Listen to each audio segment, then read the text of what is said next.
All right, let's do this.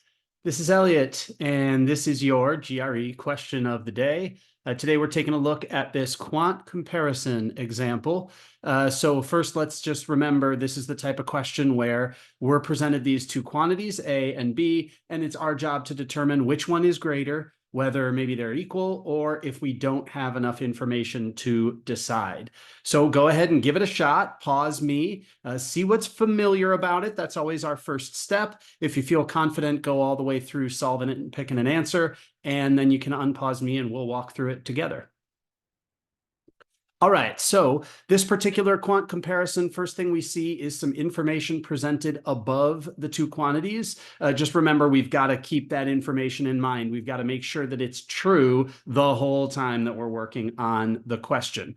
Here it says, Kim is 3 times as old as Lee. So what is familiar, what are we recognizing, is that we've got some algebra going on, right? We can turn that sentence into an equation. And that's one really good way, potentially, to evaluate this information and choose an answer. And in fact, I would say, regardless of your test-taking disposition, that's probably the best way to go at first, is if you see that some text, some stuff that's written out in phrases, sentences, can be turned into algebra, we're going to start by setting up equations, or at least evaluating these expressions in raw algebra, and we'll see where we can go from there. Okay, so if Kim is 3 times as old as Lee, we'll say K for Kim is anywhere you get to be, taking this just one word at a time to make sure we don't make mistakes. But Kim is, if we get is, was, will be, that's where the equals sign goes.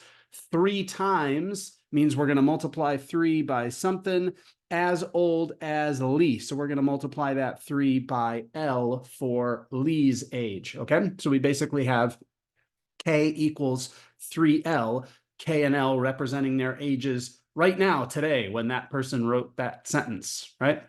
Okay, so now in quantity A and B, we'll do this same thing. So quantity A here says that it's Kim's age 20 years ago. So when we're going in the past, we'll subtract 20 years.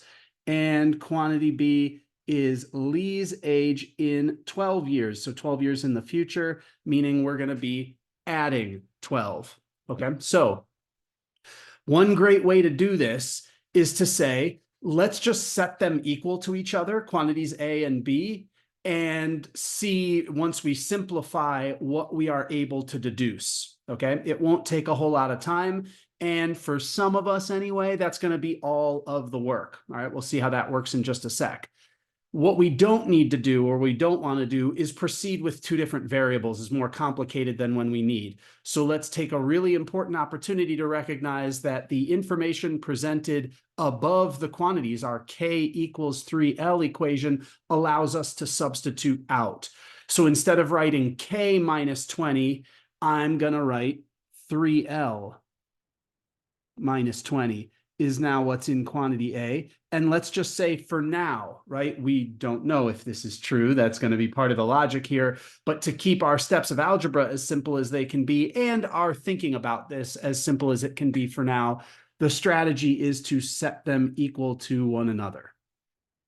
Okay, and now we would do a couple of steps of algebra to simplify this equation, since hopefully we all see there's a couple opportunities here now to combine like terms.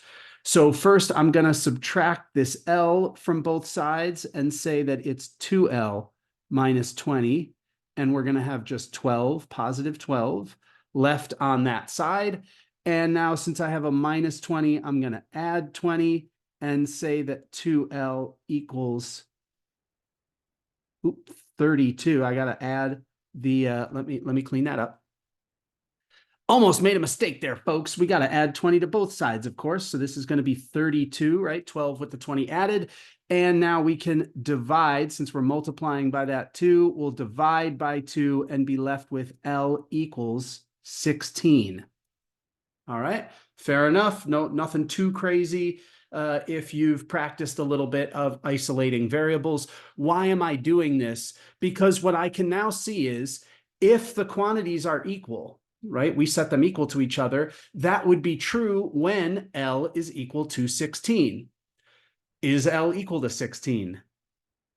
We don't know. That's exactly right. So could L be 16? Sure. Could L be less than 16? Sure. Could L be more than 16? You betcha. All right. So this is where, at a conceptual level, I would say something like 50% of my students are going to be able to make a deduction here really confidently that since I don't know, L could be 16, it could be above or below. I don't know that it's possible that the quantities are equal, but it's also possible that A is bigger or that B is bigger, and that proves that we don't have enough information and we choose answer choice D. The other 50% of my students maybe don't have as confident a grasp on the concept behind the algebra here to draw that conclusion.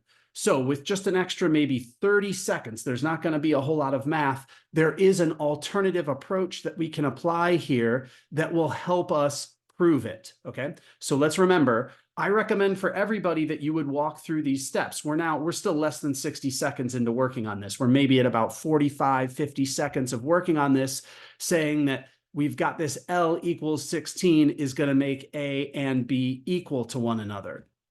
Okay, so grab a screenshot if you want to capture this algebra before I clear the board. Okay, and what we'll say now is what is the alternative approach that I've been describing? Some folks maybe been in a test prep class or worked with a tutor or just have really good problem solving instincts. What are we going to do? We're going to plug in. Great job. Okay. Anytime you're dealing with algebra on the GRE and you get a little bit stuck or you're not sure how to proceed with an algebraic solution, plugging numbers in is the best way to go. Okay, so we'll see how that works in a sec. But what I'm going to say is, since I know L equals 16 is that sort of benchmark value here where the two quantities will be equal, I'm going to do two quick tests, one where L is less than 16 and one where L is greater than 16, and we'll evaluate quantities A and B in those two situations. Okay, so let's first say L is less than 16. We always want to pick simple numbers, so this will go quick. We don't want to make the math any more tricky than it needs to be. So let's just say L equals 10, okay? If L equals 10, starting with the info at the top, we know K is 3 times as old, all right? And that means that quantity A, Kim's age 20 years ago. If Kim is 30 now, then 20 years ago, Kim was 10.